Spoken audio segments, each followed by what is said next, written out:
आता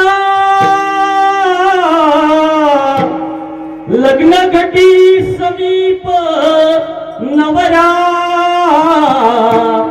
घेऊनिया वागरा. आता असं राहू द्या, लगेच कमी जास्त करू नका. एक सीटिंग ठेवा मस्त पैकी, सुंदर बाई त्यांच्याकरता एकदा टाळ्या वाजवा. आवाज आल्यानंतर लगेच आपल्या तलवारी बाहेर येतात दोन्ही पण.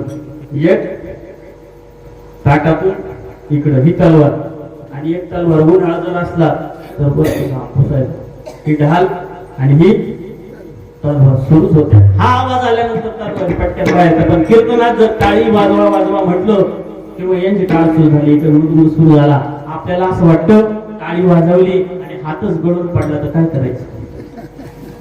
ऐकलं की तुम्ही एका कीर्तनात 50 लोकांनी टाळ्या वाजवल्या आणि 25 लोकांचे हात गळून पडले आणि मग तिथं अचानक प्राथमिक डॉक्टर बोलवण्यात आले आणि हात उचलून गेले डॉक्टरांनी आणि जॉईन करण्याकरता 1 महिनाभर त्यांना हॉस्पिटलमध्ये ऍडमिट केलं. असं कुठं ऐकलं तुम्ही? ऐकलं कुठं? कटाळी वाजवल्यावर हात गळून पडतात नाही ना. एका ठिकाणी सुंदर कीर्तन चालू होतं, बाबा चांगले होते.